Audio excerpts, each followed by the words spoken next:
If you're looking to create, grow, and sustain your wealth, download and subscribe to the Pain Points of Wealth podcast at BeBullish.com with Bob, Ryan, and Chris Payne. It's your podcast for market insights, money tips, and real talk on the economy. Download and subscribe at BeBullish.com.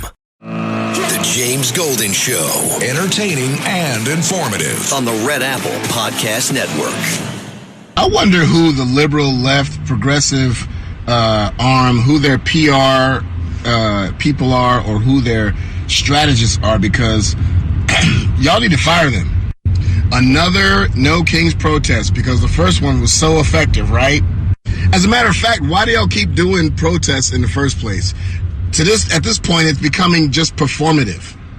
We know you hate America. We know you want to burn the flag. We know you think Trump is a fascist. We know. We know you think that it should be okay to kill babies. Oh, I'm sorry, a fetus. I'm sorry, a clump of I'm sorry, a zygote. We know that you're going to call us maggots and Trumpers and coons and all kinds of names. We know, we get it, we know. My question is, when are y'all going to start doing something that is effective? It took us a while to recognize your chokehold on the media and how to handle that, and it took us a while to recognize how you guys, your tactics and how you debate and argue. It took the general population a while to realize that, but we done figured y'all out. And the best y'all have to offer is AOC, Jasmine Crockett, and Mom Donnie? Have y'all seen our roster? Y'all seriously got to come up with a better plan than protests. Y'all got to do something better than that. Welcome, my friends, to the Saturday Morning Vibe. If you would like to be part of the program this morning, 800-848-9222 is how you reach us. 800-848-9222. Today is No King's Day, or as you heard this gentleman say, and others in the Republican Party, including Speaker of the House, Mike Johnson, are calling it the Hate America rallies, which Democrats were objecting to. And yes, so I would like to offer the olive branch. I'd like to be one of the, not that I expect. I mean, you can always hope against hope. And so I'm offering the olive branch today. If you are on the way, if you're packing up the granola and the bottled water, the Fuji, the Evian, the whatever you drink, the Saratoga, the Perrier with lime. If you are packing up your backpack to go to the No Kings rally today in your local area, and there are thousands of these locations. If you look at the map, well, not thousands, but hundreds of locations supposedly where this No Kings protest is going to happen. If you're on your way there, if you're packing up to go there, if you're already there setting up, and you want to talk about why you're out today protesting, here we are entering into, slowly but surely, the fall season. We used to call this part of the year Indian summer back in the non-politically correct days. Yeah, and so because it's beautiful outside, fall weather, beautiful in large part. So if you're out and you want to give us a call and explain exactly what you hope to accomplish, why you're out today, if it's just to hang out with some like-minded people and relieve some stress, relieve some tension, we urge you to give us a call. We'll listen and not be mean to you either. That's a promise. Not going to be mean to anybody. I never try to be mean to anybody. We want to hear from people, from contrasting points of view. That's what being in America is all about, isn't it? 800-848-9222 is how you reach us. And of course, the phone lines are open for anyone who wants to discuss things in a reasonable fashion, but especially for those of you on the left who rarely like to interact with people outside the echo chamber. Would love to hear your views. Princess Diana is due to join us later. Why am I laughing? Because I just read the first line of what she wants to talk about. Today with all of us, and it's hysterical. And I can't wait. Princess Diana will be with us. Lizzie Radabali is supposed to be here. America's Small Caffeinated Mom around the track taking the day off today. We have plenty to do. There's a lot going on. The shutdown of the government continues, of course. This story today from the New York Times. The shutdown is stretching on. Trump doesn't seem to mind. After the incredible week Donald Trump had, he flew down to Florida last night and got off the plane, energized. But the New York Times today, the shutdown stretching on, Trump doesn't seem to mind. President Trump has repurposed money to fund the military salaries during the government shutdown.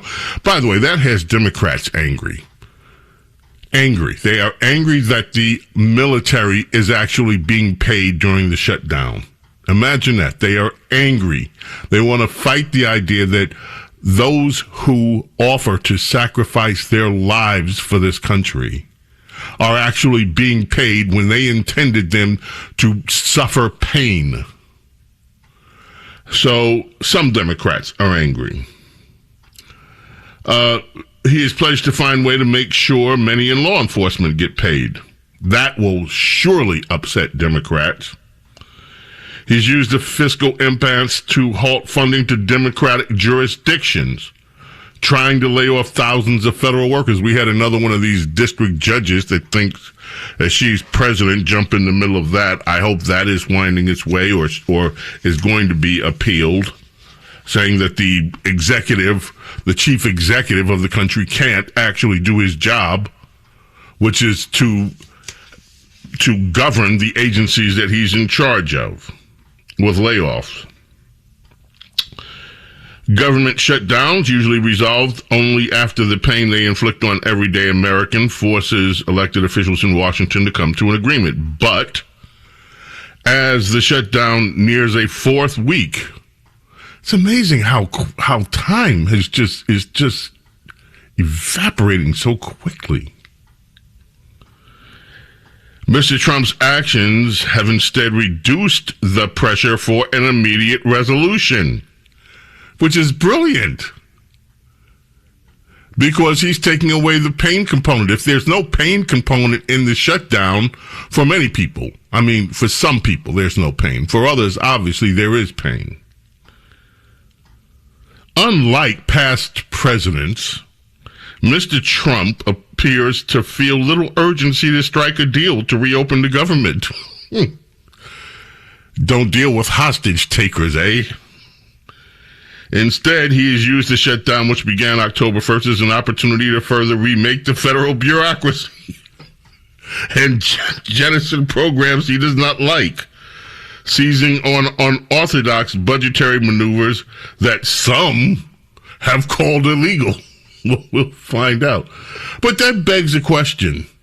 I always like to axe, a little ebonic language there because I like to be inclusive. I would like to axe members of the staff questions. And so Rod and Kelvin are there busy trying to get stuff up. But I do have a question for both of you gentlemen. Kelvin, how has the government shutdown impacted your life? I was thinking about that on the way here, and it has not impacted my life. You knew somehow I was going to ask you, huh? Maybe. No. But you were thinking about it on the way here. Yes, I was, yes. And it hasn't impacted your life at all? No, it has not. I was thinking about that on the way here, and it has not impacted my life at all. Rod, how has the government shutdown of the United States of America, the government is closed, the government's not open for business, how has that impacted your life? It has not impacted my life. Ew. So if the government stays closed for, let's say, another month, do you think things would be kind of just like the same, just life goes on? Yes, sir. Okay, then. Now, let me ask you another question. Everybody's concerned about this hell. The Democrats are raising hell about these Obamacare subsidies, which Biden front-loaded during the COVID time, and now they're pretending that Republicans want to take your health care away or make you pay triple times. This is a whole scam. But anyway, and this is in general. No right, no wrong answer, just real for both of you.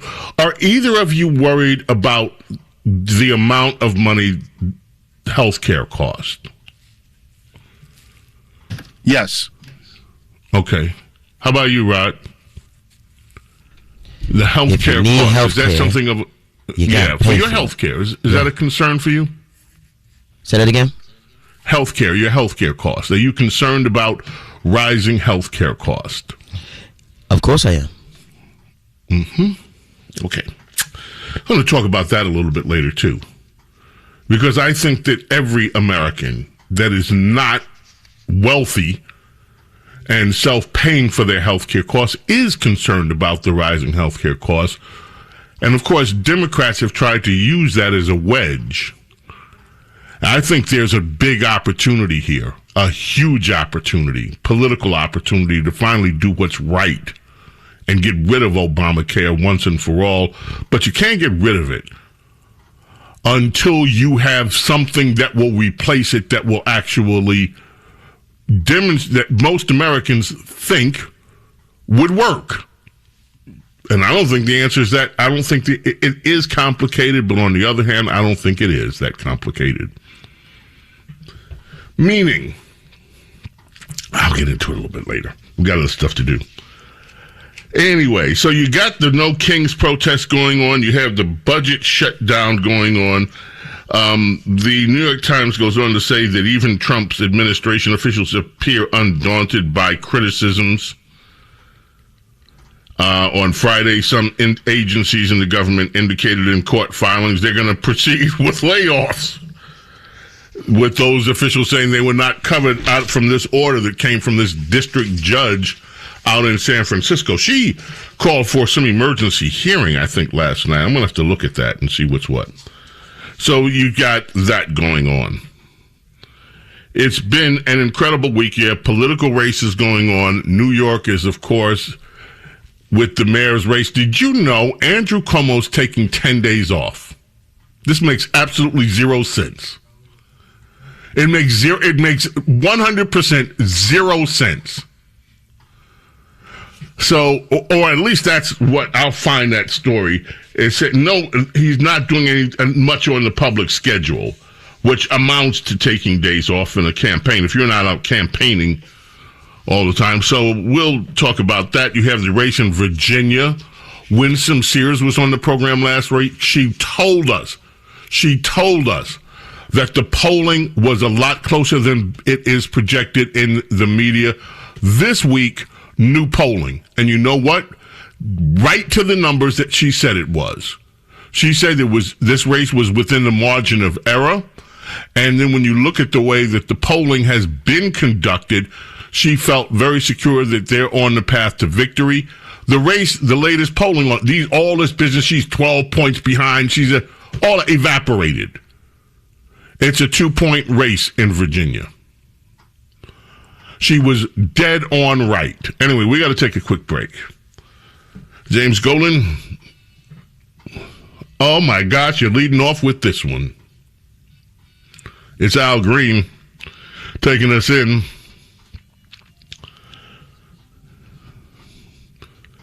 The year was 1974.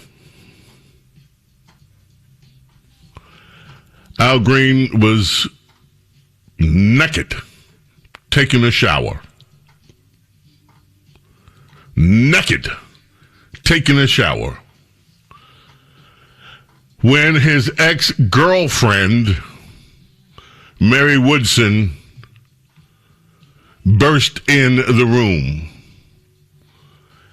and poured a pot of hot, boiling grits all over him. He suffered second-degree burns. She then shot herself.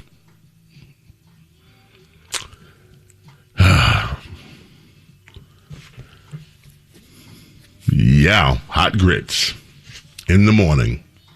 Well, I don't know whether he was taking a shower in the morning. It's just one of those things, I guess. Hot grits in the shower. James Golden, Snerdley.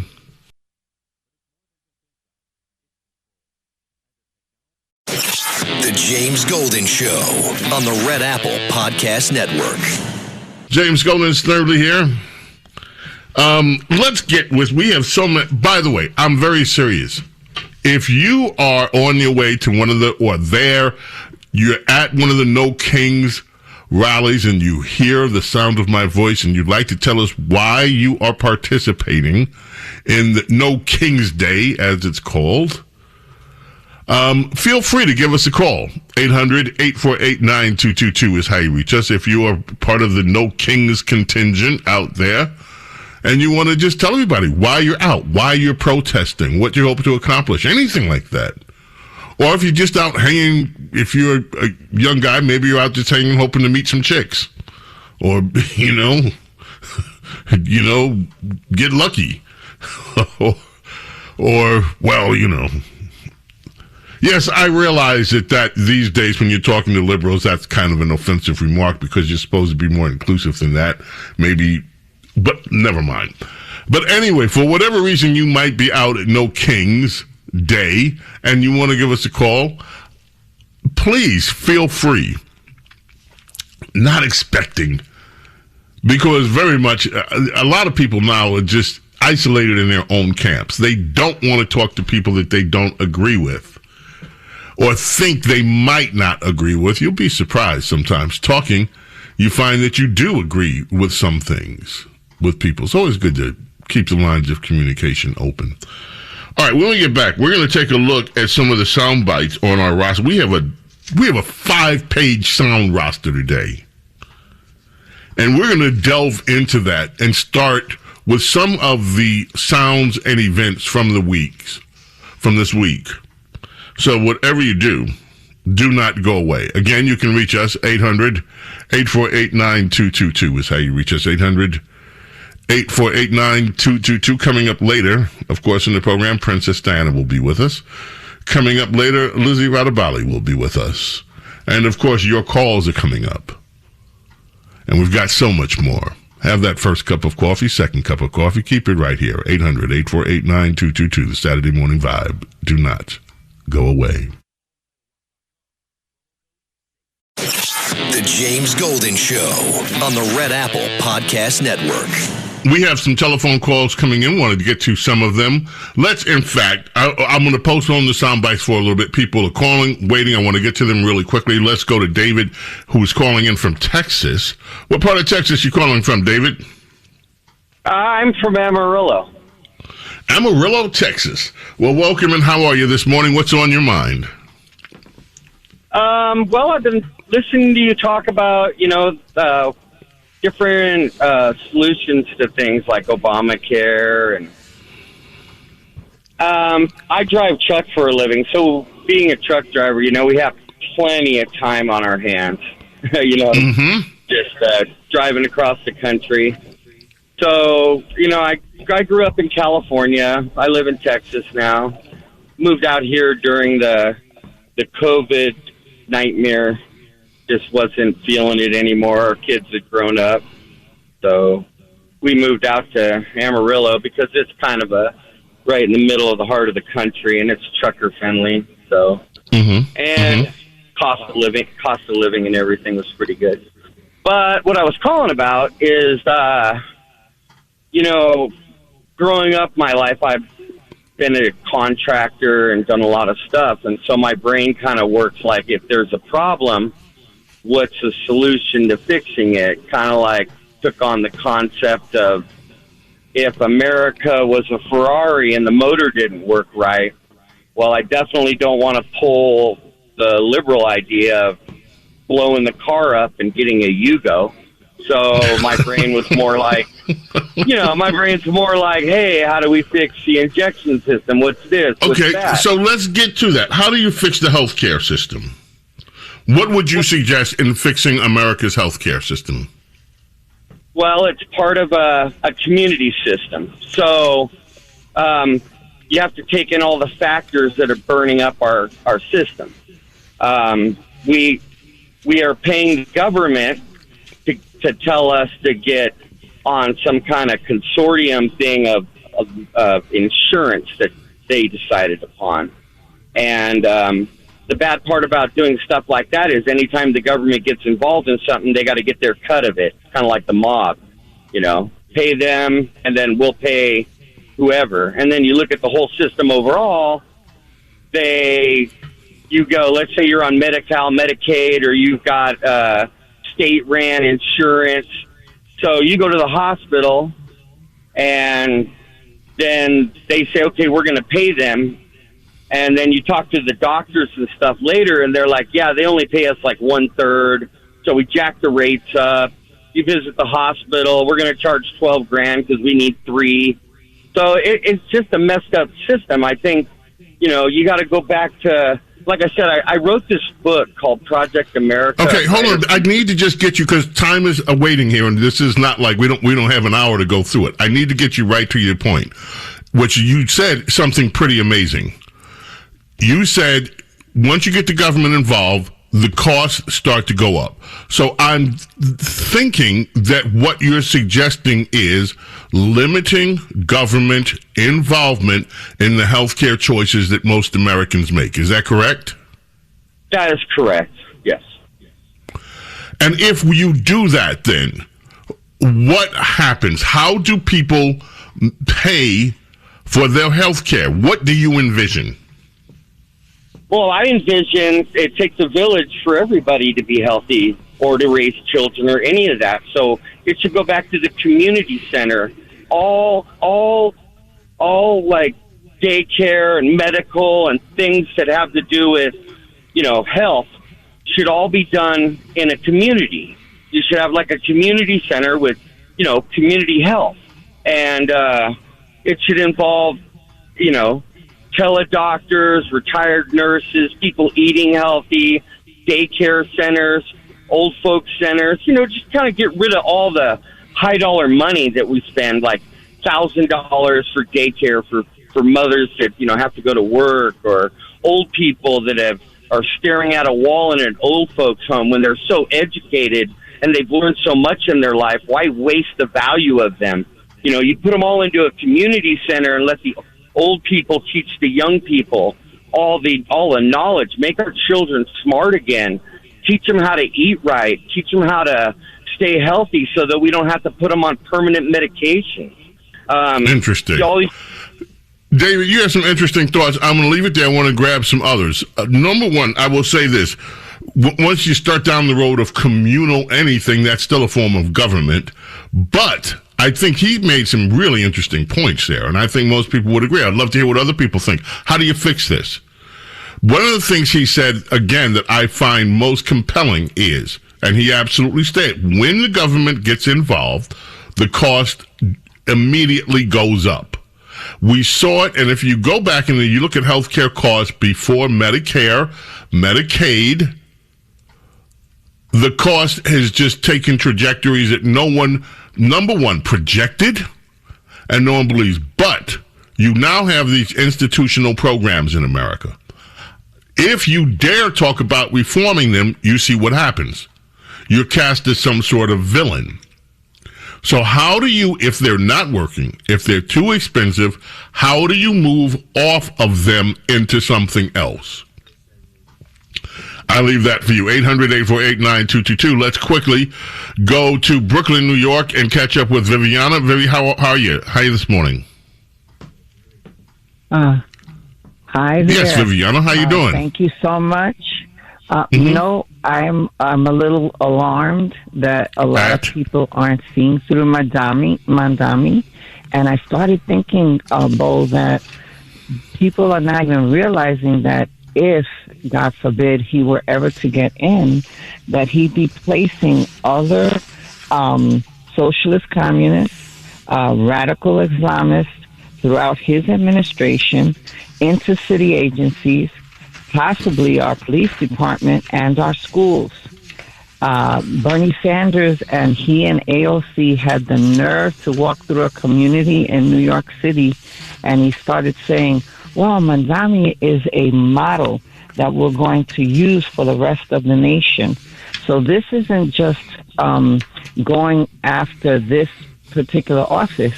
This is making sure that their people get in throughout the nation so that they can start gaining control of total power in. Now, you said a few things here. Number one, you said he's going to put in radical Islamists. What evidence do you have to that? Has he said that that's what he wants to do? Well, he has people in his campaign that are they've come into the police's faces during these demonstrations of free Palestine.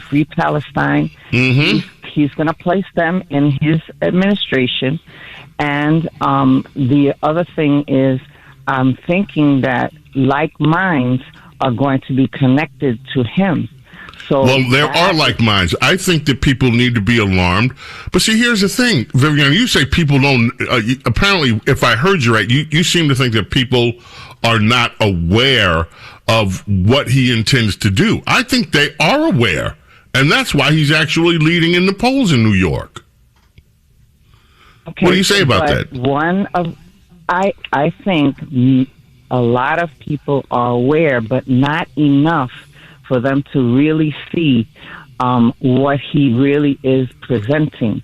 Wait a minute. The guy is getting more press. This guy has become a nationwide figure. How can you say that people aren't aware of what he wants? He's saying what he wants. I have two things. I'm going to play for you one. I'm going to play both of them. Cut 22, Kelvin, and then we're going to play 21. 22 and then 21 right behind it. But the question is how you'll make them free. We will fund the revenue that would have otherwise been brought in from fares, and that's something that we would do in partnership with Albany, and I put forward two proposals. The first is to raise taxes on the top 1% of New Yorkers by 2%. That would raise $4 billion. The second is to raise the state's top corporate tax rate to match that of New Jersey, which would raise $5 billion. I would be the mayor of this entire city, and that means ensuring that the wealth that we generate in this city is also wealth that every single New Yorker can actually feel in their pockets. Because what we have today is a system that has generated the most wealth in the wealthiest country in the history of the world, where 1 in 4 of our neighbors are living in poverty. That's unacceptable. We can't look at 500,000 kids hungry every single night as just the cost of doing business in this city. That's something we have to actually change. And I'm going to do that by fighting for my neighbors in Queens that I've come to know, who are not only the ones who own teapots and toy stores, who own diners and dry cleaners, but also the ones who work there. Because right now, all of them are being pushed out of this city by corporate greed, by private equity, and by a politics that refuses to fight for them. I will finally deliver that politics. Follow-up. Now, this is all straight up out of the Socialist Handbook. This idea that somehow the problem in America is corporate, in New York and specifically is corporate greed, that's what's pushing it out. Democrats have run New York almost without, there have been a few occasions where they haven't, but Democrats have run New York since the Tammany Hall days, even before then. We're talking over 100 years of Democrat Party rule, moving into 2 centuries of it.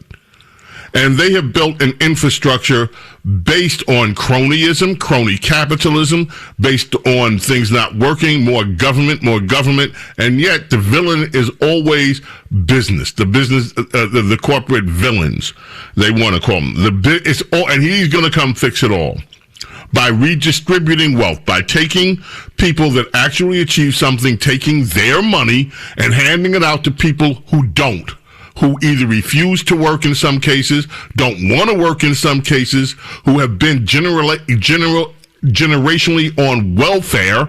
And you have New York, generations of welfare where people just feel they don't have to work, just stay on the public dime. And they're the victims, not the people who actually work. So I think, Viviana, he's been very clear about what he wants.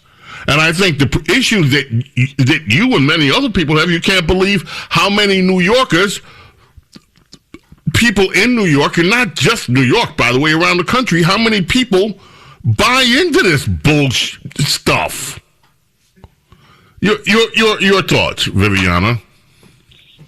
Okay. When one big example is, didn't Obama tell everybody what he was going to do, fundamentally change the United States? I'm not saying that they're ignorant. What I'm saying is they're hearing this pie in the sky stuff, free, everything, and they're looking at that instead of the implications of putting that type of individual into office. Now, a lot of people were shocked when Obama did exactly what he said he was going to do. These people have to say, we're not going to make the same mistake. And I think that our school system... Viviana, hold it. You keep saying they were shocked. Conservatives were unbelievably shocked at some of the boldness of what he did. They re-elected him. He was re-elected. It wasn't like they were shocked and said, oh, no, we had no idea what you were going to do. America said to Obama, in large part, and a lot of it had to do with the Republicans running against him, oh, you did that. Okay, have another 4 years. Do some more. And that's all I'm saying. The issue isn't that people are unaware or that they're shocked. They are very aware.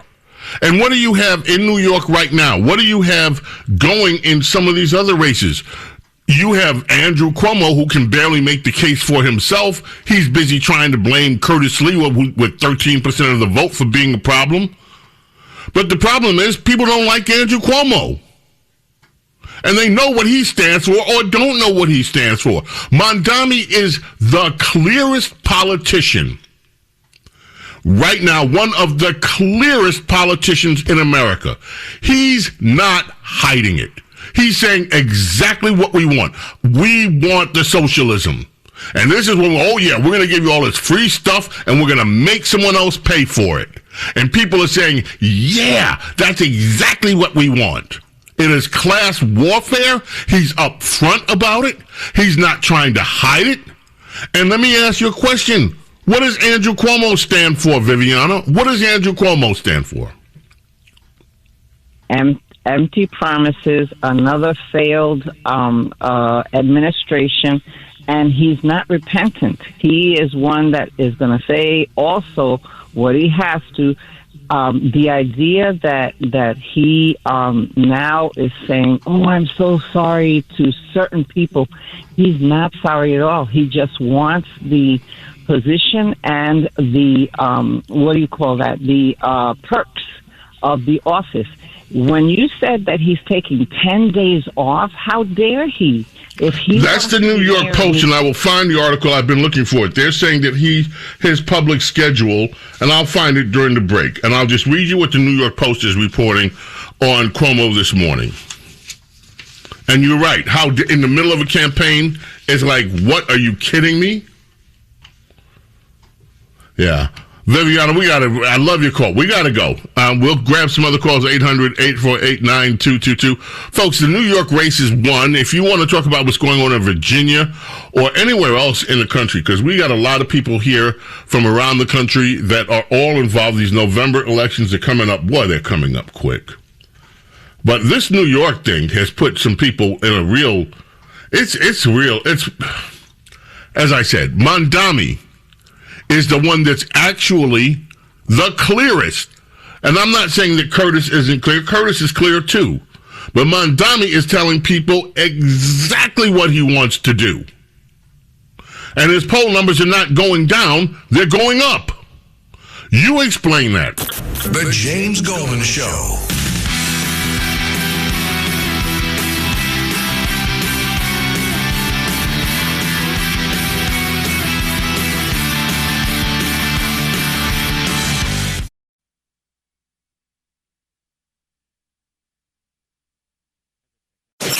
The James Golden Show on the Red Apple Podcast Network. James Golden, Snerdley. I found that story in the Washington Post, And it will brief correction, not is going to, has taken. It should be the story. Andrew Cuomo's, it's New York Post. Andrew Cuomo's New York City public mayoral campaign schedule leaves insiders baffled as he tries to catch up with Zoran Mamdani. Mayoral contender Andrew Cuomo has taken 10 days off publicly campaigning since the Labor Day weekend, a Post analysis shows. Insiders expressing disbelief that he isn't pounding the pavement to catch up to Mamdani before November. The former governor's apparent aloof persona contrasts wildly with his rivals Mamdani, the Socialist Democrat nominee, and GOP standard-bearer Curtis Sliwa, who've daily shown face across the Big Apple since August 31st. Many insiders baffled. Cuomo, independent candidate, consistently polling in second, isn't doing more to make up ground. So there you have it. He's taken 10 days off since the campaign season. We all know Labor Day is the real, it's earnest time now. We got to be out there every minute. But nope. Well, our number uno in the can, our number duo coming up. Later in the program, Princess Diana will join us later in the program.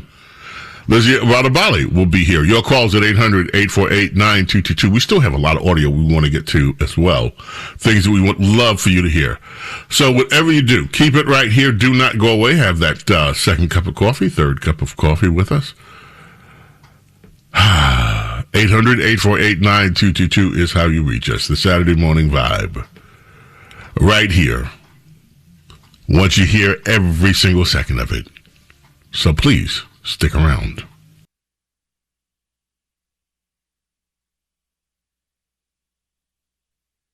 The James Golden Show on the Red Apple Podcast Network. Welcome, my friends. Our number duo here, the Saturday Morning Vibe. 800-848-9222 is how you reach us. Second hour, it is time to check in with Red Apple Audio Network's star anchorette. The one, the only, Anchorette Supremo, our very own Lizzie Radabali. Lizzie, good morning. How are you? Good morning, Bo. I'm doing just peachy this chilly autumn morning. How are you doing? Is fall your favorite season, or if not, which one is? Oh, it's definitely got to be summer first before fall, because I'm a beach girl. I live at the beach.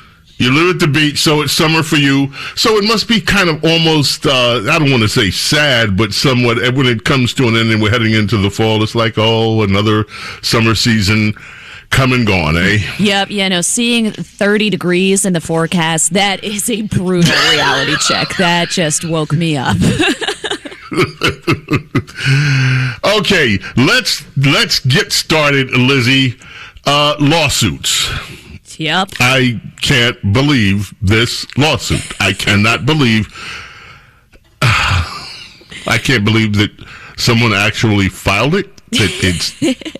No, it's a fabulous story. So this comes from a Portland-based company, a Swiss company that's headquartered out in Portland. They're being sued because their sneakers are too squeaky. Now, this is actually a really funny headline. When I was walking in this morning, and I'm wearing sneakers myself, and on the floor, I kept hearing my shoes squeak, and it was kind of driving me insane. So I kind of sympathize with the plaintiffs in this case. But to me, I feel like what this story is indicative of is the flaws of online shopping. Now, when I go to buy shoes... Wait, Lizzie. Before you even get there. Yeah. Lizzie, yeah. If you buy a pair of sneakers and they squeak... If you don't like the squeak in the sneakers, wouldn't you just return them or say, oh, well, my sneakers are too squeaky, I'm going to toss them? Yeah. A lawsuit? A lawsuit. That's what they're saying because, well, to be fair to put some context, put this in perspective, the sneakers do cost between $140 and $180. Pretty pricey for a pair of sneakers. That's pretty, that's pretty steep, especially for shoes that won't stop squeaking and drive you crazy. But apparently the squeakiness, that's not covered by like the warranty on these shoes. So that is really the issue. The squeakiness is not covered in the warranty for the sneakers. Yes, like that is not considered an issue that is covered by its warranty. If it's not considered like defective or anything like that because of this squeaking, which some people argue, no, that is defective. That's shoes that are defective. I mean, I should be walking around. I shouldn't hear myself walking around, but that's what's happening with these people. And like I said, I think that this is really an example of how the brick and mortar shopping, the going into the store and buying your clothes, that is a practice we cannot let go of.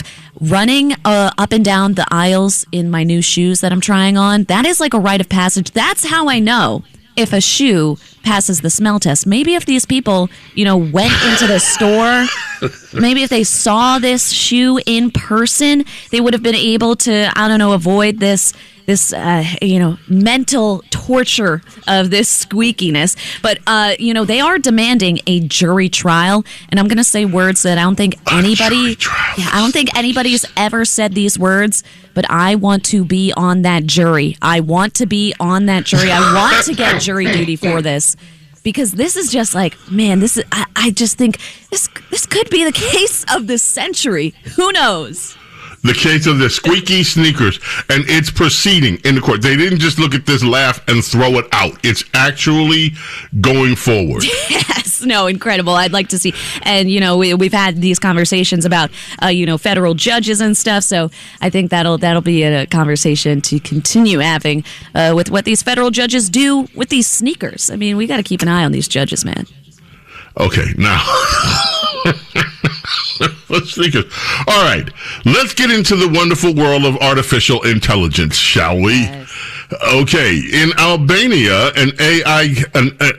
a candidate has been prepared for, I guess, public consumption and public choosing from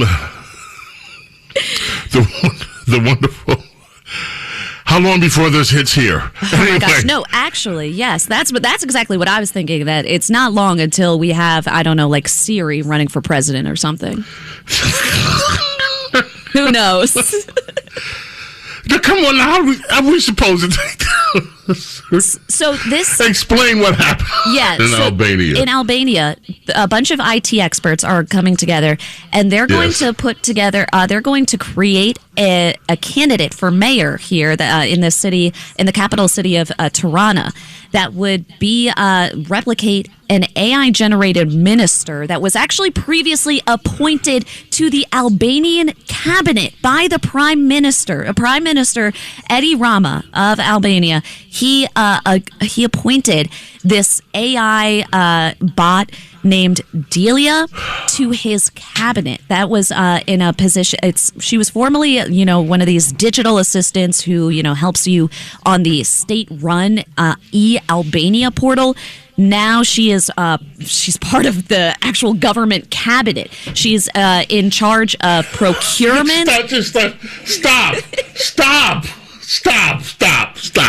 Yes. Stop. Wait. Stop. Yeah, and this happened. Stop. There's a bot. They come up with a make-believe bot. They put a name to it. It's a girl bot. Yep, of woman course. Bot. And a woman's role is the Prime Minister appoints the woman bot to his cabinet. Yes. His cabinet.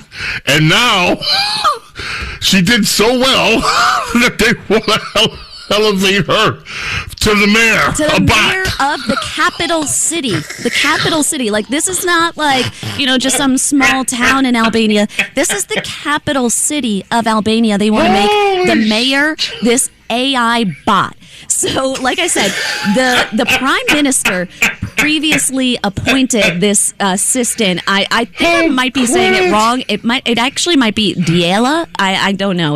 But so she was appointed in the role of procurement. She's in charge of procurement, which notably has been a position that was like riddled with corruption because, you know, when you're procuring federal government contracts, right, you know, you want to help out your friends in the different industries. That's a common problem. I mean, you know, it's not just unique to Albania. That's just a problem across the board. But so procurement is now, who's in charge of that? AI, this AI bot, because they say that will reduce corruption. But one thing about Diela, the AI minister in the cabinet, she's got like all the specs around her, like the coding, the creators, all of that is kind of under lock and key. It's not known to the public, you know, who her data sources, you know, where she's getting all her information that she's spewing back to you, who's coding her. All of that is unknown. But the 3 experts who want to make a new AI bot who would run for mayor in the capital city, she has a different name. Her name would be Anna. I guess they would probably shorten it to Anna, because I'm assuming that it's probably going to be another AI woman bot. That's what I feel like. All the Alexa, Siri. I mean, they're always women.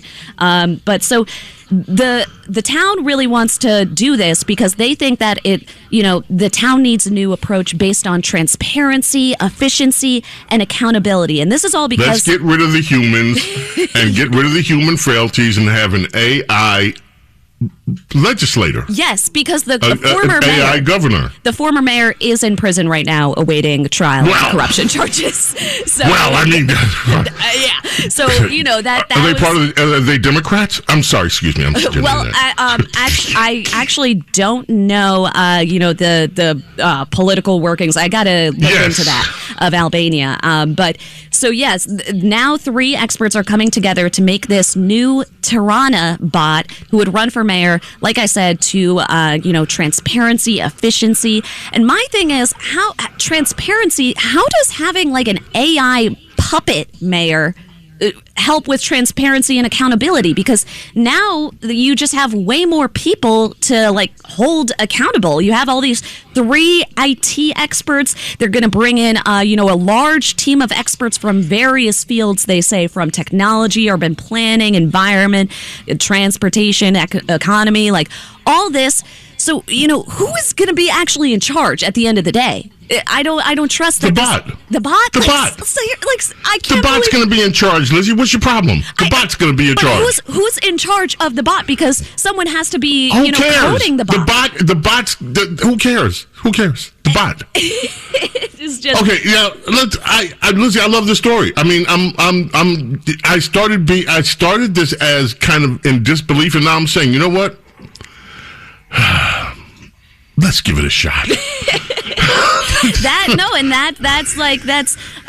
The proof is in the pudding that a lot of people don't have faith in government, and now they're turning to the robots to help run things. And let's give it a shot. Let's see what happens. Can't be worse than Montana. Okay, the last one, AI, Reddit. Yes. This site, this Reddit. And there's that other site, that gaming site that's always in the news. But this one. Oh, Discord? Okay. You're talking about Discord? That might be the one. Rebel, some anyway. All right, what's this one from Reddit? So, yeah, this is from Reddit. The AI Reddit bot that's called Reddit Answers, which just kind of, comments on people's questions in the conversation tabs of their post, is suggesting that people maybe try heroin. And this was suggested, funny enough, on the page for family medicine. The family medicine. For family medicine. Reddit's AI is suggesting for family medicine. Yes, it's telling people, it actually points to non-opioid pain management, such as, kratom, non-opioid painkillers. But then it actually, brings up a comment that someone shared their experience with heroin, claiming that it saved their life. They said heroin, ironically, has saved my life in many instances. So people are being suggested that, hey, if you're struggling with pain and, you're looking for help without opioids, try opioids. That's what Reddit has to say. That's the answer to, the pain question. Like I said, this is just AI bots kind of answering questions for people on the internet. And, Reddit is known for being a very heavily user-based forum. There's Ask Reddit, where you pose a question and everyone answers. It's very conversational style. Like, it's unique from other social media where you put out a post and people interact with the post. It's really, you're going for the interactions over anything. You're not going for impressions or anything. So go to Reddit, and then Reddit say, get yourself some heroin. Go get some heroin. Yo, bro, go get some heroin. Yeah, and this is not unique to Reddit. I mean, Google AI was telling people that they could, eat glue to help with issues. This is, where we just talked about making AI the mayor, but what are we going to make the mayor AI when it can't even answer basic health questions on how to deal with pain, how to avoid opioids? Its answer is try opioids. Try some heroin. Go get yourself, go get you some heroin. Not very hopeful in AI. Brave new world, Lizzie. It's a brave new world. I want to know what happens with this story in Albania. You must give us an update after this bot is created, and if they successfully run this bot for office, we need an update. Yes, no, they haven't actually proposed the candidacy officially, but I will keep tabs on that on Ms. Tirana. Thank you. Lizzie, as always, a pleasure. Thank you so much for joining us, folks. Always my pleasure. Thank you, Bo. Folks, the world is changing dramatically out here. Coasters. James Golden, Snerdley, Saturday Morning Vibe. There were two from this that you might remember. This is one of their big ones. That's because today is the birthday of Ronald Bright from the Coasters. 1958, Yakety Yak. And then they had another big one, 1958 was Yakety Yak. 1959, they followed it up with Charlie Brown. James Golden, Snerdley, don't go away.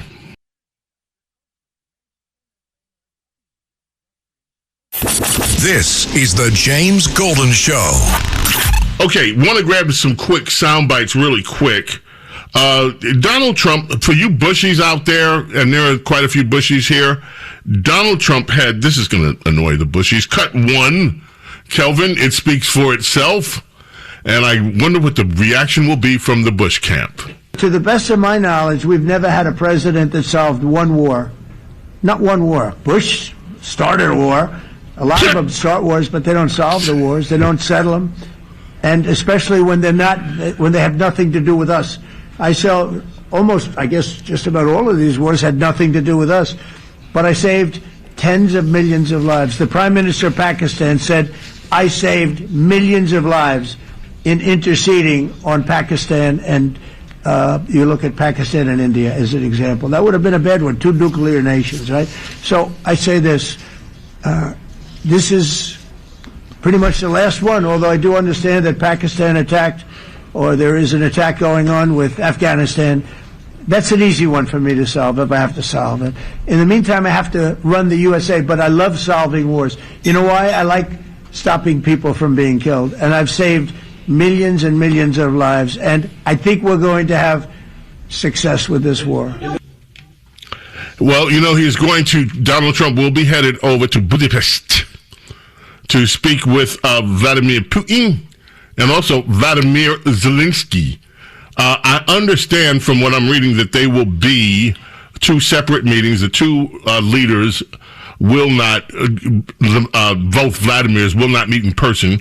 They can't stand each other, apparently. And Vladimir was asked about that. He was asked about Putin and cut 4. We'll get that when we get back, because it's too long to put in right now. So we'll hear that. Then we have some others for you as well. Want to dip into that race in Virginia for a quick second? Interesting things going on there. We still have a call out for any of you attending the No Kings rallies. And yes, I'm not calling it the Hate America rally, even though I want to. The No Kings rallies. But if anybody is attending the No Kings rallies and wants to call in and weigh in and tell us why you're out there protesting today and what you hope to accomplish, we're here, and we would love to hear from you, respectfully hear from you. 800-848-9222 is how you reach us. Saturday Morning Vibe continues. Whatever you do, keep it right here and do not go away. The James Golden Show on the Red Apple Podcast Network. Okay, I want to get to some of these sound bites, and we will just go through a few. Kelvin, you have that Caroline Levitt I sent you from, she was on Hannity last night. Just hold it, because I want to set this up first. We'll use that one last. Okay, first, let's do this. Hakeem Jeffries and Caroline Levitt have been going at it. Let us begin with what set it off. Cut 24. Caroline Levitt, and then we will play Hakeem Jeffries' reaction. And then we'll play Caroline Levitt's reaction to Hakeem Jeffries' reaction. This is what set Hakeem Jeffries off. Proved that the Democrat Party's main constituency are made up of Hamas terrorists, illegal aliens, and violent criminals. That is who the Democrat Party is catering to, not the Trump administration and not the White House and not the Republican Party, who is standing up for law-abiding Americans, not just across the country, but around the world. And that set off Hakeem Jeffries. He took to the floor of, he was in the Capitol, and he had these remarks to say about Caroline Levitt. That's cut 23. We've not gotten any information specifically from the Speaker or from House Republican leadership, although it is a matter of deep concern. Like, we've already seen a rise in political violence and hatred in America, and then you've got swastikas apparently appearing in the offices of Republican members of Congress. You've got young Republicans engaging in the most anti-Semitic and racist speech possible. Like, this is apparently who many of these people are.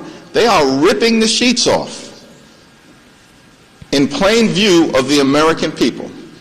Their words, their actions, revealing themselves in so many different ways. And then you got Caroline Levitt, who's sick. She's out of control. And I'm not sure whether she's just demented, ignorant, a stone cold liar, or all of the above. But the notion that an official White House spokesperson would say that the Democratic Party consists of terrorists, violent criminals, and undocumented immigrants, this makes no sense. That this is what the American people are getting from the Trump administration in the middle of a shutdown. So their actions continue to speak for themselves, which is why they're on the wrong side of public sentiment. And then Caroline Levitt was on with Hannity last night, and she responded to Jeffries this way. Sure would, Sean, and thank you for giving me the opportunity to do so. Look, Hakeem Jeffries is simply lashing out because he knows that I am telling the truth about the modern-day Democrat Party. What I said, and it is a fact, is that the Democrat Party caters more to pro-Hamas terrorists, illegal aliens, and violent criminals. And let me walk Hakeem through the facts of that statement. When it comes to pro-Hamas terrorists, it was Hakeem's House Democrat caucus that voted against a resolution condemning the October 7th attack on Israel. It was Hakeem Jeffries' Democrat caucus that supported and encouraged the pro-Hamas protests that ravaged college campuses and engaged in illegal harassment of Jewish students across the United States of America under Joe Biden's administration. When it comes to illegal aliens, the American people know the truth about that. The Democrats allowed them to flood our country. Why? Because they view that constituency as their future voters. And when it comes to violent criminals, look at what the Democrats support in terms of crime. Soft on crime policies like cashless bail, like letting violent criminals out back into the streets so they can recommit violent offenses against law-abiding American citizens. The Democrat Party puts Americans last. That's why they overwhelmingly lost the election to President Trump and the Republican Party. And that's why they're holding this country hostage right now from law-abiding, tax-paying American citizens who want the government to be open. So Hakeem Jeffries should stop calling me names. He should stop trying to fight my boss, President Trump. And he should go back to doing what he was elected to do, the business of the American people in Congress, and encourage Senate Democrats to open the government. And I see Hakeem Jeffries saying House Republicans are out. They're not even here. Yeah, because they did their jobs and they passed a clean continuing resolution at the behest of President Trump to keep the government open. And now Senate Democrats and Chuck Schumer are blocking that to fight Donald Trump. And it's despicable. Well, we'll wait. Your turn, Hakeem. So we'll wait to see what Hakeem Jeffries now, if he wants to carry this further. I want to get to a few phone calls. I'm going to ask everybody to please get right to your point, please, so we can get as many people in as possible. Many of you have been waiting, and I want to honor that by getting right to you. Victor in Maryland, thank you for calling. Thank you for holding. What's on your mind this morning? Well, first of all, I want to say hello to that trucker from Texas. I know a lot of truckers. I listen to this show called Steve Summers Overnight. Excuse me. I need you to get to your point. What's the point of your call? Is that I'm glad Trump is going after Venezuela, and I hope he keeps it up. I fear for the safety of that woman that won the Nobel Prize. Well, the actions that Trump has been taking in Venezuela, by the way, there's it's bubbling up there. Trinidad and Tobago, the government there has said one of the people that was killed that were targeted was a citizen of theirs. There's a lot of angst in the Senate, by the way, among Rand Paul, Tim Kaine, and what's his name, Schiff, who are all opposed to us taking action the way we have. We have been ramping up military presence near Venezuela, including Donald Trump saying we're doing some covert operations. So things are heating up. We shall see what all of this means in the weeks coming ahead. But and Maduro, well, maybe Diana will talk about that for a minute. I have a feeling she might want to. So I'll move on and grab another call from Victor in Connecticut, who's been holding. Victor, thank you for waiting. What's on your mind this morning? I'm talking. Thanks for taking the call. Come off the speakerphone so we don't hear you like you're in a big echo chamber. Can you hear me now? Yeah. I'm calling about the tax burden. You periodically talk about that. The Kiplinger tax letter had a report on this for 2020. It was in the 2023 issue. The top 1, 5, 10% of the taxpayers. The top 1% pays 42.31% of the U.S. taxes. And is it millionaires? No. It starts at $548,000. The top 5% pays 62.74%. And that starts at adjusted gross income of $220,000. And the top 10% pay 73.67%. And it starts at $152,000. So some of these, almost all the congressmen are in the top 10% of the taxpayers. And now, this is so important, folks. This goes back to what Mondani saying he wants to raise taxes on the 1%. He wants to raise taxes by 1% on the top earners. Number one, you mean they're not paying? Well, 1%. They're already paying. They're already paying, as you just heard. The top 1% pay 42% of all of the taxes that are paid. When you drop it down, people over 200,000 are paying the overwhelming share of American taxes, 62%. people over that are paying over 100, 150 grand are paying. Look, we are already taxing the rich. And Democrats just go to this point. Like this is part of their propaganda. The rich don't pay taxes. The rich pay plenty of taxes. And so you keep adding and adding and adding. Now, if Mondami is serious about this, he wants to now fund buses and free buses and government grocery stores and whatever else he has in his socialist schemes.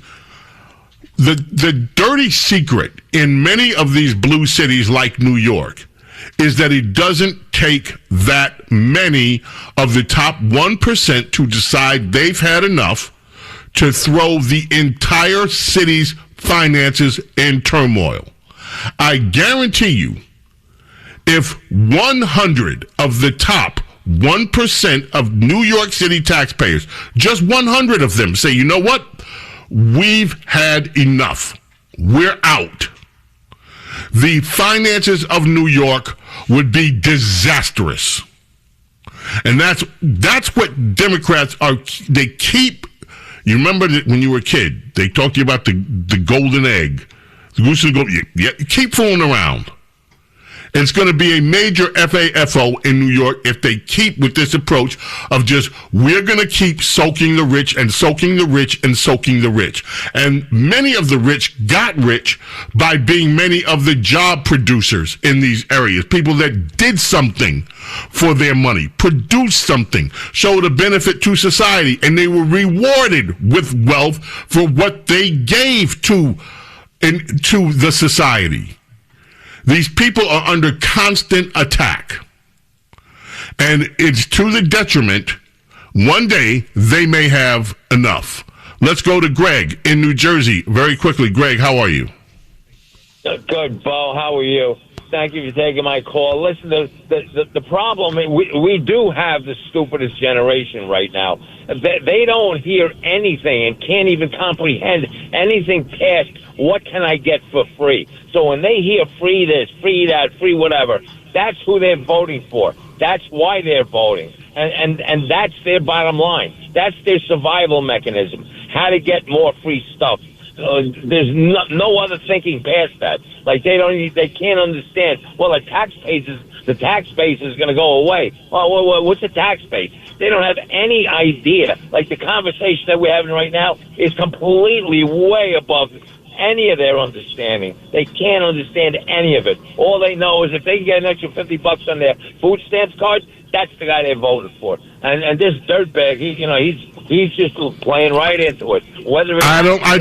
Do me a favor. Let's not. I don't want to use that kind of language, like calling people dirt bags and all the rest of this stuff. Let's keep it on policy. We don't agree with their policies. I don't want to get into name calling with these people like that. But go ahead. Well, it's hard not to, but that's the point. That's really my point. The people that are going to elect the mayor, they're very ill-informed. They don't understand the issues. They don't understand the long-term ramifications. All they know is they hear free stuff, and that's who they're going to vote for. Santa Claus is always welcome in many quarters. Thank you. I appreciate it so much. Andy is calling in from the Bronx, New York. Andy, how are you this morning? Oh, great. And the question has never been answered. Why do fools fall in love? Listen, this May's election, to me, the fix is in. Curtis has no ground game from the Republican Party. It's an off year. Curtis never went on any of these big internet shows with millions of listeners and everything. And also, no billionaire came to New York and ran advertisements against Mandami. So this looks like the fix is in to me, and I'm still going with Curtis. Curtis is really, this is what Curtis got to do. He's got to be like a pit bull in a meat locker. They're locking the train doors inside some of the trains in New York City. He's got to be all over that like a pit bull in a meat locker. But I'm telling you, James, it's crazy what's going out there. And, we always say, why do everybody plays the fool? Well, if we let this clown in here, we're all going to play the fool, and money can't buy you love. It'll let you pick your own misery, and we're going to be in for misery. Well, then, I think we got a very musical analysis from Andy. Thank you so much for the call. Christian is calling from New Jersey. Christian, we got about a minute for you. Make it count. James, I just want you to know that I'm attending the No Queens rally today across America. It's an anti-trans FEICINSA movement involving millions of people, formerly silent majority, now making our voices heard. Well, okay. You said the No Queens rally. That's correct, James. Well, you and the No Queens have yourself fun out there with the No Kings. The two of you will have a very unroyal day. Thank you so much for the call. Appreciate it.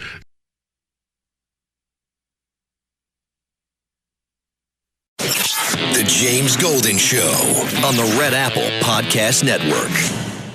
Trump need to shut the hell up and sit down some because when I get my food stamps, I buy food with my food stamps. I like to buy Pepsi because that's what I drink. Pepsi. I buy 2-liter Pepsis every time I go to the market. And I like snacks. I like to snack. The kids like to snack. So who is you to tell us that we can't buy Pepsis and sodas with our stamps? We should be able to get what the hell we want to get with our food stamps. Now you want to cut everything and talk about we can just buy food. So we supposed to spend money to buy the sodas and the snacks just to have sodas and Kool-Aid and snacks and juices and stuff in the house for the adults and the children. When will it take effect? Because I better not get messed up for June. I need everything. I want to buy everything with my food stamps. The voices of social media. Let's play as many as we can from social media right now, folks. This is Cut 14. We'll deal with this as long as we can. Here's another great voice from social media, ladies and gentlemen. If you're an American who is considering leaving the country to move somewhere else, make sure that the location you choose isn't based off of fear and lack mentality. I regret moving to Costa Rica. It's a beautiful country. I love the nature and wildlife, but moving to a third world country where I don't know the language, I don't have any connections, resources, or opportunities, that didn't make my life any easier by any means. I was just so scared of what's going on in America politically that I was in fight or flight. I was like, how am I going to afford to survive? Like, how am I going to find a place to live? Like, I was freaking out. And then I came here and made my life so much harder. And now I'm trying to go back and I just like wish I didn't leave in the first place. And it's so weird to like want to move to America right now with everything that's going on. But I just left so many privileges and resources behind and I want them back. It sucks. But I kind of grew up in an interesting way. I was like the poorest person in the wealthiest rooms throughout most of my childhood. I was extremely wealthy till I was like age 6. I had this beautiful waterfront mansion with a private beach and pool. And then my parents got divorced and I ended up with a parent who didn't have money.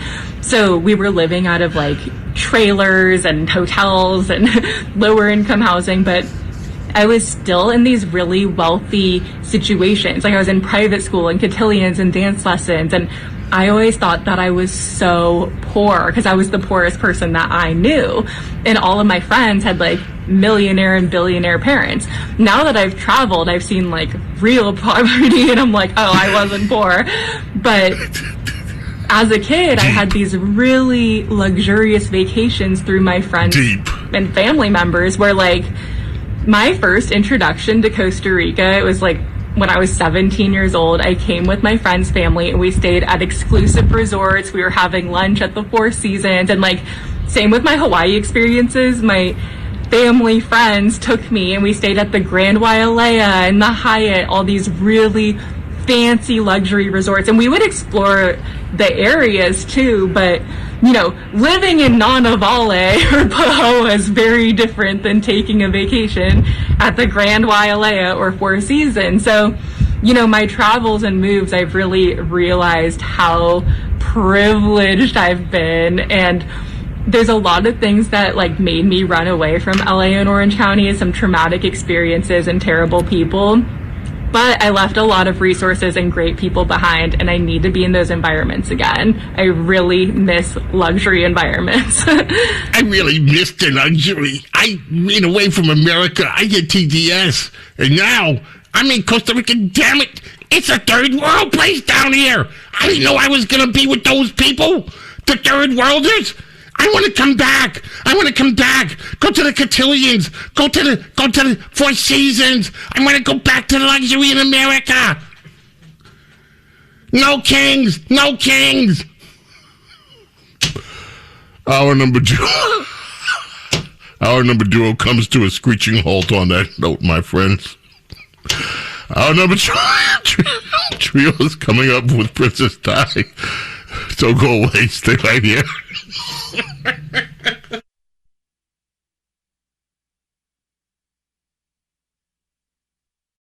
The James Golden Show on the Red Apple Podcast Network. My friends, here we are, our number trio, so quickly.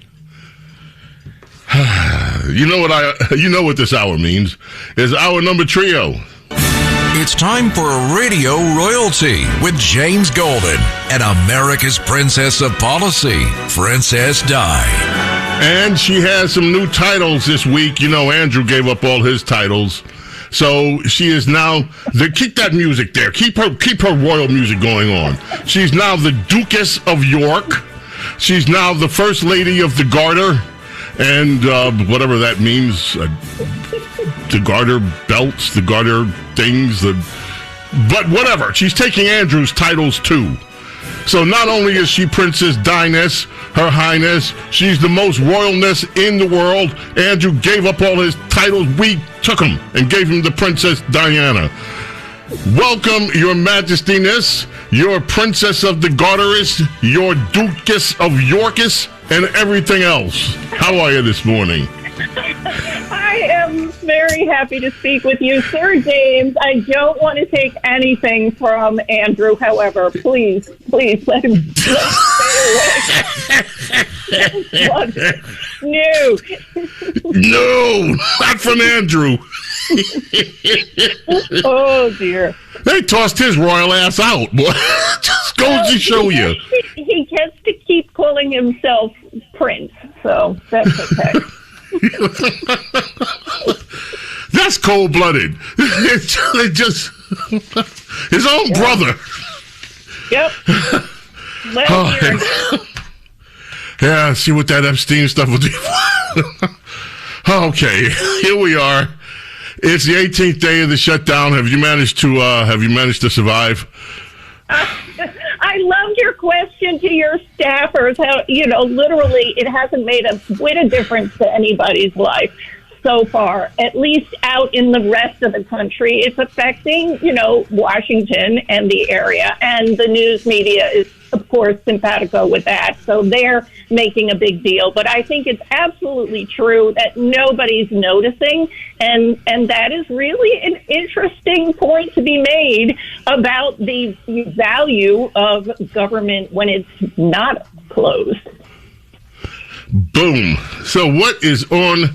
Here we are on No King's Day. We already have a No King's Day. Yeah. You know what No King's Day is called, really? Election Day? No, Independence Day. Well, that too. Yeah, I mean, that was No King's Day. We're doing our own thing, and that hasn't really changed, but it's No King's Day in America again. And so we're told millions of people. I read some of the list of who's going to be at the No King's thing. I mean, can you imagine one of the star headliners of No King's Day is Jane Fonda? No, I'm not kidding. I read Jane Fonda. I got to find that story. It's Jane Fonda. John Legend is going to be out at No King's Day. Ooh, can't wait to see John Legend at No King's Day. And then there's some actor guy who I never heard of. That's a big one that's going to be headlining. And, yeah, like that. Big names turning out for this No King's Day. Well, as I mentioned to you, my name for it is All Commies Day, because this is kind of the last gasp, I think, of the communist generation started in our youth with the hippie movement and the protest movement. And so when you see a lot of these protests that are, precursors to the No King's Day, this is really basically run by old white liberal women. I mean, they are, a lot of them, I've seen the videos, they are, coming to these little protests of 20 and 30 people with their walkers and their canes, and they have, trying to relive the youth of the 60s when they were cool and they protested and they, brought down Nixon in their minds, and so they want to duplicate that. And so they get together and they sing these protest songs, and you recall when Chuck Schumer tried to do it. Oh, yeah. Just hilarious. And I hope you have a couple of these examples of some of the protest songs being sung by the people running the No King's Day movement. We have them, and here some of them are. Fascism's got to go. Got to go. We say no. We say no. We say no. We say no. Fascism's got to go. Don't trash the Constitution. All right, that's the scene in New Jersey. And just roll through them. And that's one. Fascism's got to go. We say no. We say no. Fascism has got to go. Don't trash the Constitution. All right, that's the scene in New Jersey. Fascism's got to go. Got to go. We say no. We say no. We say no. We say no. Fascism's got to go. Don't trash the Constitution. All right, that's the scene in New Jersey. We have one more. Fascism's got to go. That's it.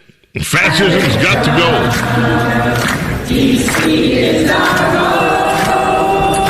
You can have it, Trump. It's our home, so it's our home. There are now. Wait a minute. Are you serious? D.C. is our home. You can't have it. And talking to ICE, yes, and They're talking to ICE. Yes, and basically the crime solution that Trump has imposed, quote unquote, on Washington, D.C., which, of course, the left is really angry about.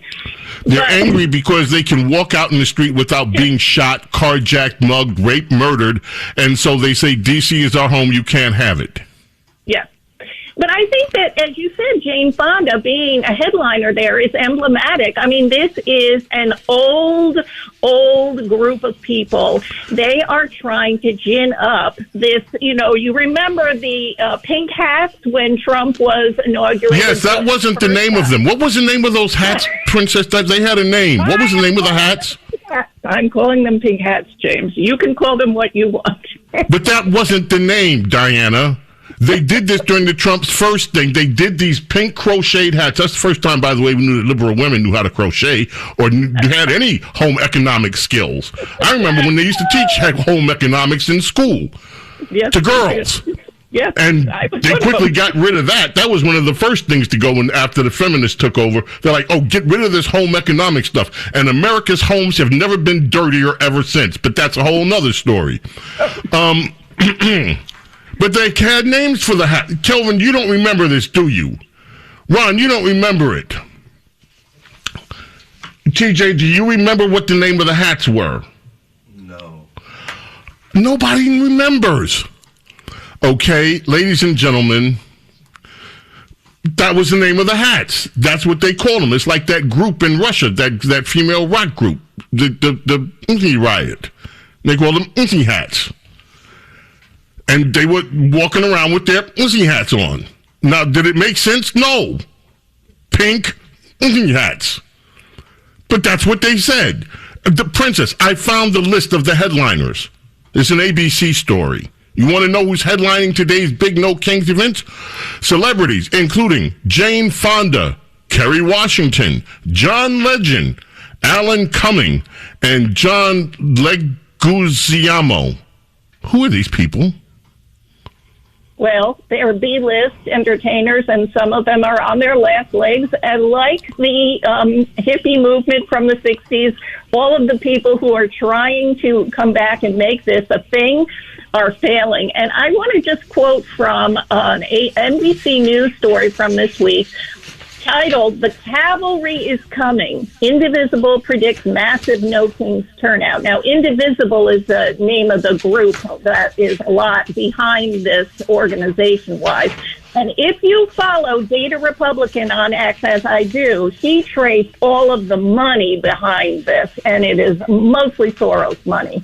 So do not hesitate to follow Data Republican, and you will find out who is actually organizing. But their foot soldiers are these elderly, mostly white liberal women and elderly ex-hippie men, and plus the young commies, which are the Palestinian supporters and Antifa, who mix in and often cause violence. That is the thing to look after. But I want to quote from the first paragraph of this NBC News story, "The Cavalry is Coming."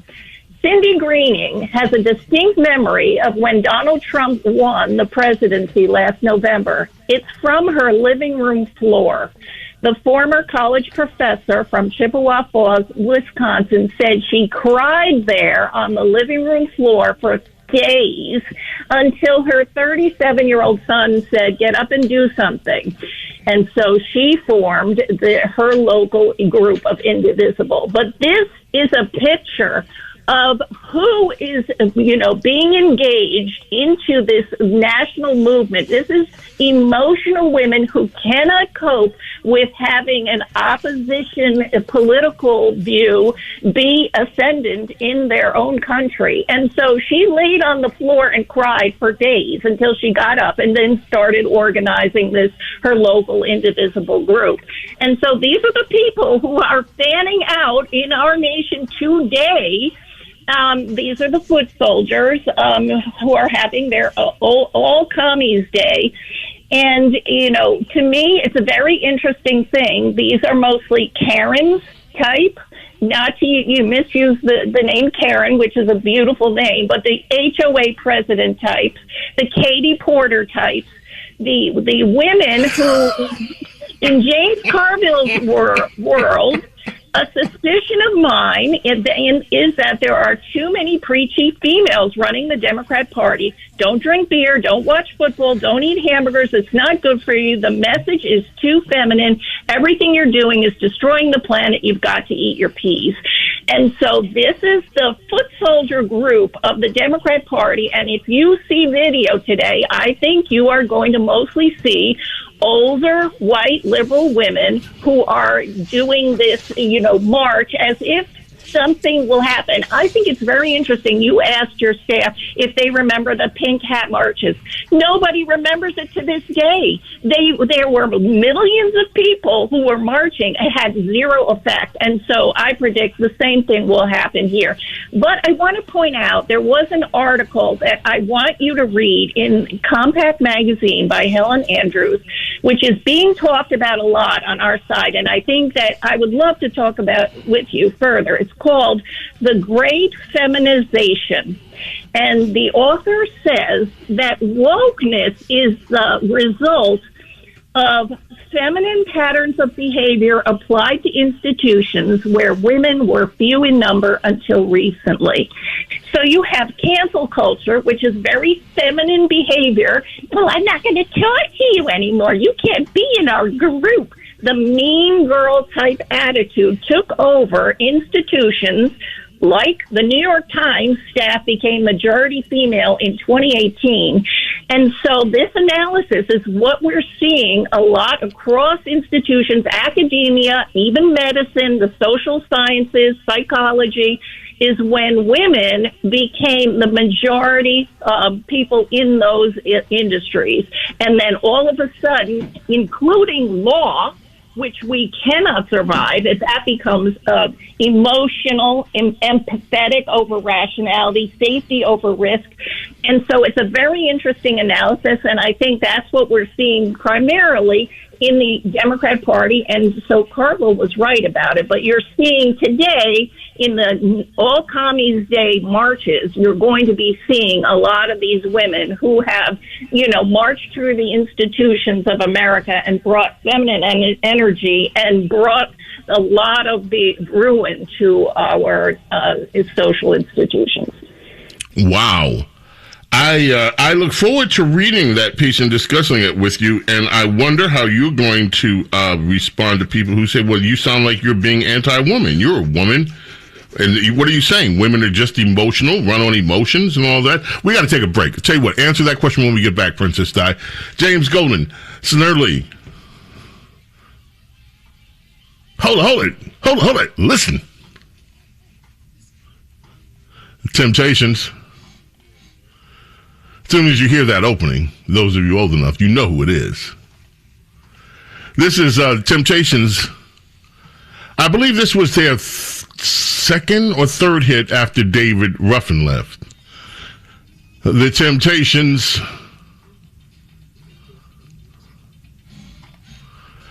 Saturday morning, the Saturday Vibe. On this day in 1969, the Temptations went to number 1. Can't Get Next to You. Al Green did a reboot of this that was just amazing. He slowed it down and put it like in a bluesy thing. Yeah. James Golden, Snerdley, don't go away. The James Golden Show.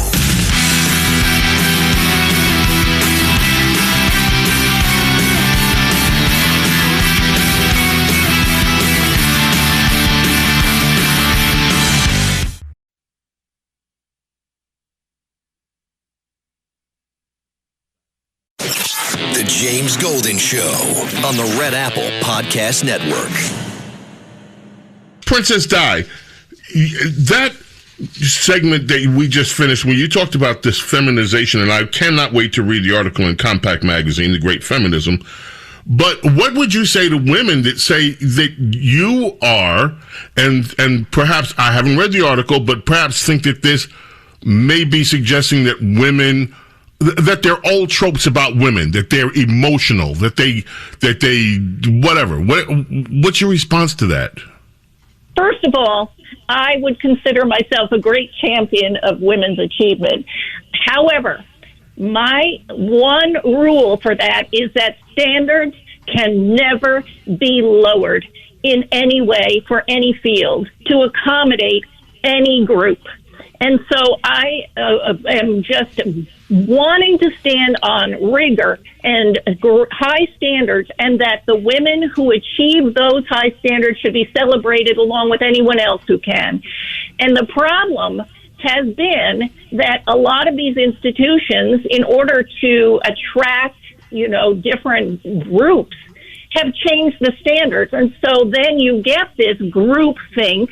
And when women who want to be recognized just for their gender go into a field with other women, then the standards get lowered. And then you have, quote unquote, less rationality, less logic, and more empathy, which can be dangerous. So in my view, women need to achieve and have no standards lowered because they can. Boom. All right, Princess Di is going to stay with us, folks. We are going to go soundbite. I have some things, Princess, I want you to hear and comment on. We've done this before. I always love doing this with you. So I'm lining up some sound bites for you to listen to right now. And folks, yes, keep it right here. We'll try to squeeze some calls in as well. 800-848-9222 is how you reach us.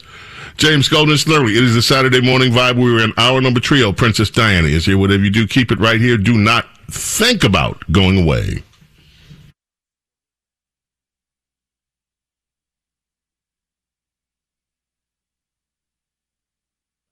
The James Golden Show on the Red Apple Podcast Network.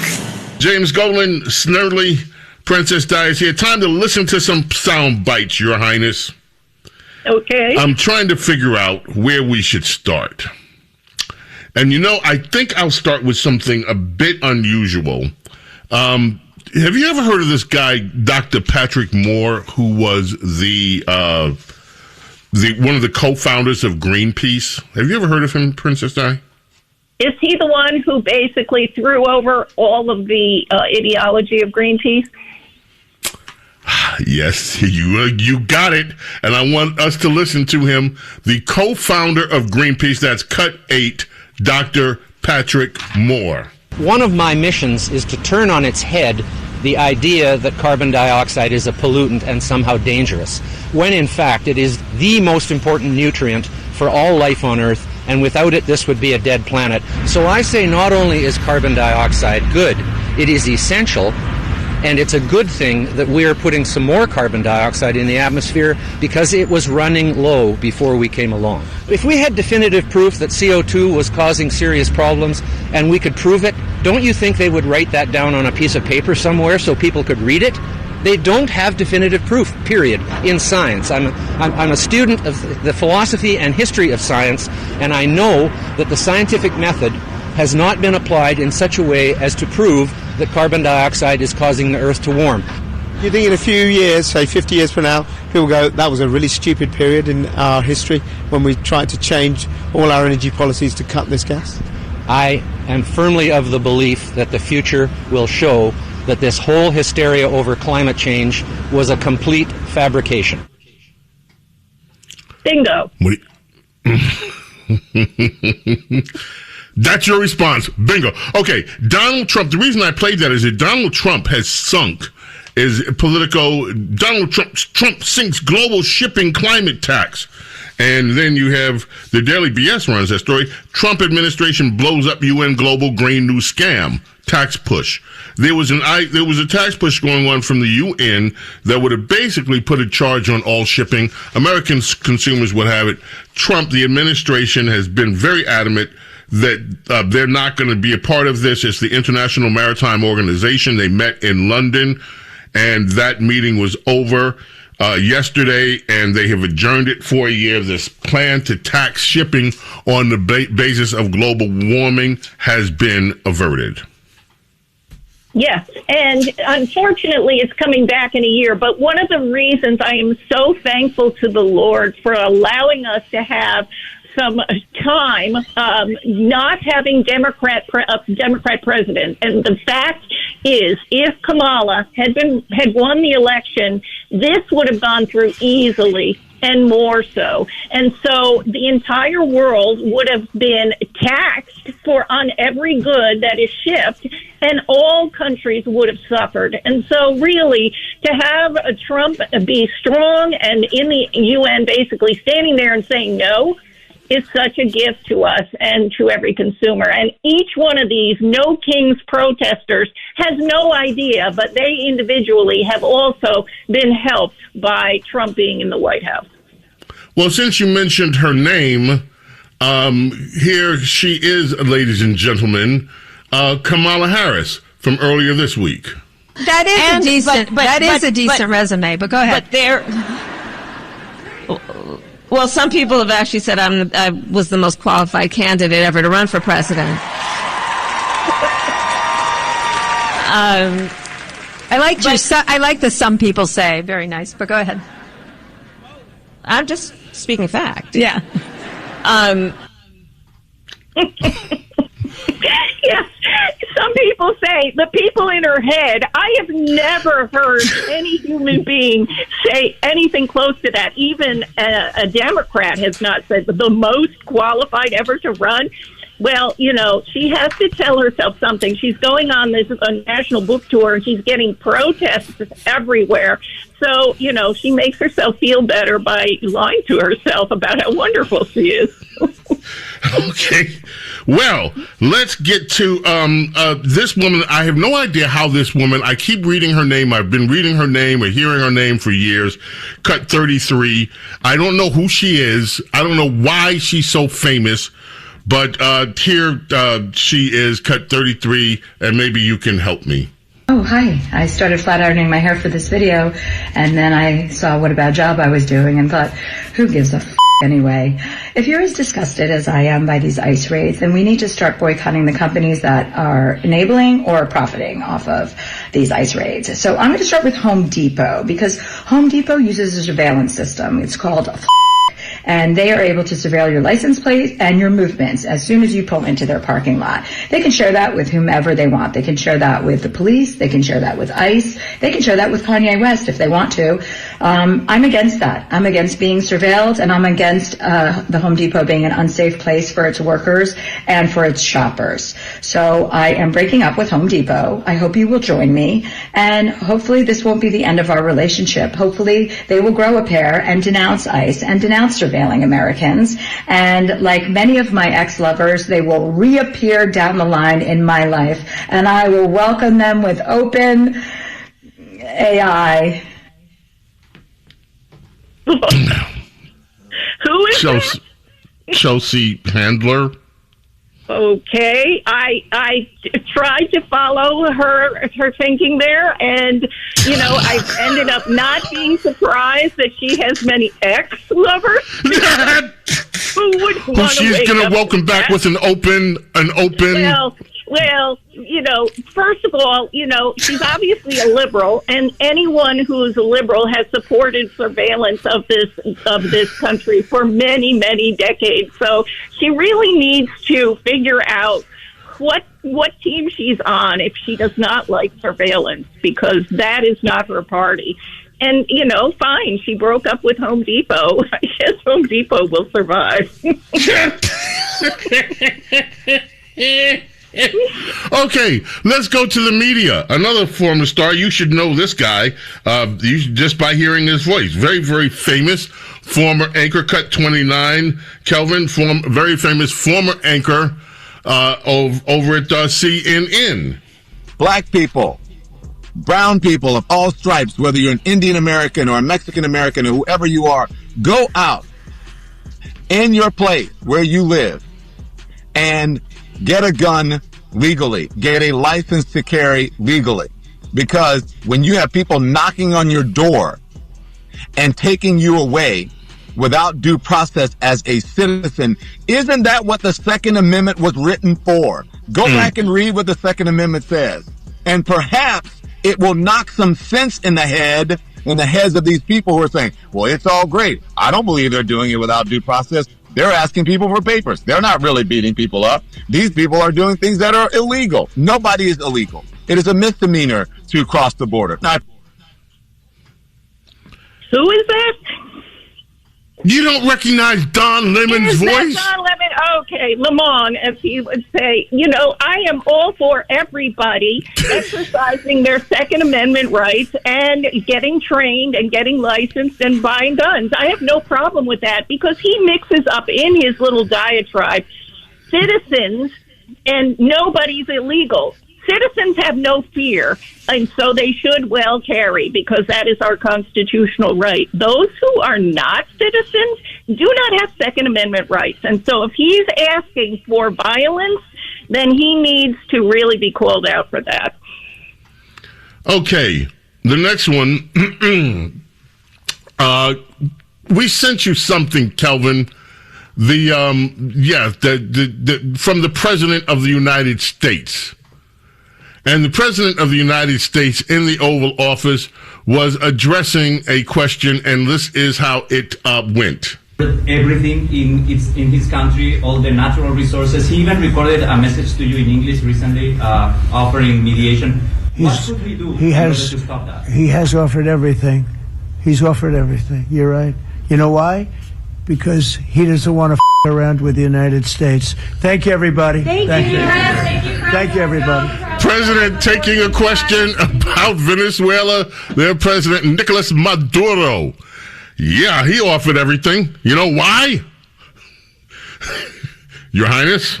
He does not want to F around with the United States. And I am so proud of our president, language and all. He has, in a nutshell, put his Trump doctrine in those words. Don't F around with the United States. There could be nothing clearer than that. That is his message to Maduro in Venezuela. It is his message to China. It is his message to the entire world. Do not mess around with us. And I have not heard such a clear explanation in 200 years We had the Monroe Doctrine in 1823, which was hands off the Western Hemisphere, and Trump is expanding that. And so we have a president who is confronting China specifically, a lot of these things that he's doing by knocking off the cartels and narco-terrorists and whatever. Really, this is a shadow war with China, with the communist Chinese, and he is fighting it effectively and with great sophistication. And so to me, to have it encapsulated in words that everyone can understand, don't mess around with the United States. I am so proud, and I say amen. Okay, now I want to turn attention to Memphis, Tennessee. I played a soundbite a few times during the week, and I want to play just two more. Play 41, Kelvin, and 42, and then we will comment on them, and then I have a few other things. So, this is the situation in Memphis, and here's some audio from social media. All I want to say is, Trump, you're doing your big thing, man. We got the kids back outside on their bikes. The lawnmower's back going, the dog's back barking. Memphis is looking real good out here, man. Hey, man, you did your big one, man. Appreciate you for helping cleaning up Memphis. Hey, MPD, well, I don't even know what to say about y'all. I done walked to the store. Y'all got me a bag of ice. I ain't walked to the store in about 20 years. You ain't got to worry about no pow, pow, pow. You ain't got to worry about no ducking. You ain't got to worry about them fins doing all that old shit. Man, it's beautiful. I'm talking about the traffic back going. I'm talking about the kids back outside. Hey, make Memphis great again, God. Hey, it's a good thing, man. I love when the plan come together. Hey, Tag Force, keep doing what you're doing. Hey, Trump, y'all keep doing what you're doing. National Guard, y'all keep doing what you're doing. Hey. Some of y'all might get mad at me. And at this point, I don't give a damn. I'm not into politics. I'm not into all of that extra stuff that people be losing their life over. I ain't into all that. We human. Whatever. But I will say thank you to Trump for bringing these National Guards and doing what they doing down here in Memphis right now. You know, for the first time in 5 years. I've been in my home for 5 years. And for the first time, my kids have been able to play in the backyard and be able to do it comfortably. I haven't heard a gunshot in 2 weeks. I haven't seen strange people walk up and down the street. Just a few weeks ago, I had somebody walk on the side of my house. None of that action's going on. I haven't seen no young YNs at the store posted. I haven't seen an Infinity fly past me in weeks. I'm sitting on my porch right now, and I'm watching kids outside playing. People outside walking with their kids, stuff I ain't never seen before living in my neighborhood. But all because we feel safe in this environment, unfortunately, because of the things that are happening here in the city. I hate it had to be this way, but I'm happy. I'm happy. Honestly, I truly feel that this is just a band-aid to the problem. I don't think this is going to completely fix everything. But to have a moment of peace, just thank you, Jesus. Now, before I get reaction from you, Princess Di, I got one more in the same line, cut 12, Kelvin. This message is for Team Trump and the National Guards. Come to Atlanta. Come to Atlanta. Come to Atlanta next. I know y'all done cleaned Memphis up. I see so many videos of Memphis happy. And as a homeowner, as a working man, as an entrepreneur, come to Atlanta. I beg of you. Get these YNs off these streets. Get these water boys off these streets. Come on. Because these males ain't doing shit. These doing Trump. Come to Atlanta. National Guard. Come on. Get these young out of here. Get these YNs out of here. Come on. Come on. National Guard, I see the work you doing in Memphis. I'm not one of them. I'm a black man. I'm a black man. I ain't like these other. I don't give a about all that what the niggas say. I care about me walking outside while walking my dog without having to walk with a pew. Bring Atlanta back. Bring old Atlanta back. Get rid of these white hens and these single mom raising them. So let's do it, Trump. Bring the National Guard to Atlanta and send them right down there by the Sadie Bend Dome. Let them sit right there, all through West End. Stay on up through there, all through West End by the Krispy Kreme. Right there. Park it right there by the West End Mall. Get them all. Get them. Princess Diana?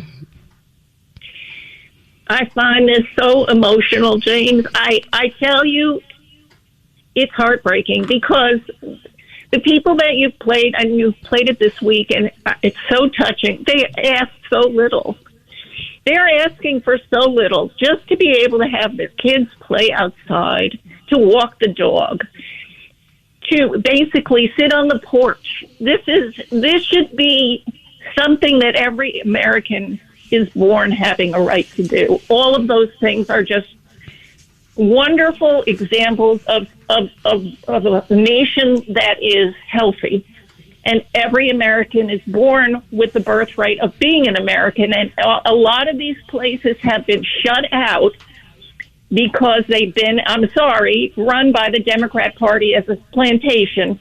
And so let this be a lesson to every American that we need to speak for every American and to speak out and say, this is an important, vital thing that people be able to have their children play outside, to walk the dog, to basically be in peace.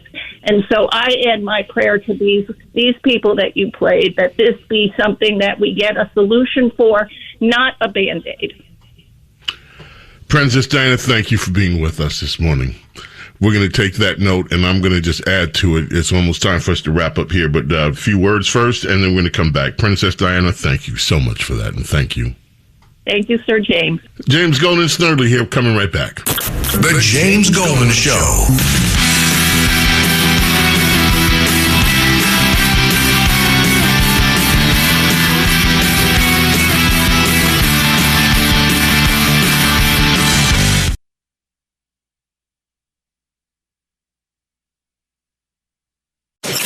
The James Golden Show on the Red Apple Podcast Network. My name is Braylon, and I live here in Memphis. I've been noticing not just a slight change, more of a detrimental change in like how peaceful Memphis is ever since the National Guard came. There was a lot of things I couldn't do before the National Guard came because I had to worry a lot about guns and stuff. I couldn't play because I was worried that somebody might pull out a gun or something, but now I could do that, and I just wanted to thank the President of the United States for bringing the National Guard. We're going to leave you today, my friends, with Carlos Santana. And that young man himself, about 12-year-old little black kid, grateful to be able to go out and play. And it's peaceful. That's what we do want for everybody, don't we? For all of the children of America. We got to go. May God bless and protect each and every single one of you, your families, your children, all of your loved ones. Love and gratitude, always, my friends, for your being here with me and for allowing me to be with you. God willing, we'll be back next Saturday, same time, same location. Until then, my friends, I bid you adieu. Let the children play. Bye. Thanks Thanks for listening to The James Golden Show. You can hear The James Golden Show Saturday mornings at 7. If you like the podcast, share it with your friends and listen anytime at WABCRadio.com and download the WABC Radio app. Hit that subscribe button on all major podcast platforms. Plus, follow WABC on social on Instagram, TikTok, Facebook, and X. See you next time for a new episode so you never have to wonder. What the heck is going on here? If you're looking to create, grow, and sustain your wealth, download and subscribe to the Pain Points of Wealth podcast at BeBullish.com with Bob, Ryan, and Chris Payne. It's your podcast for market insights, money tips, and real talk on the economy. Download and subscribe at BeBullish.com.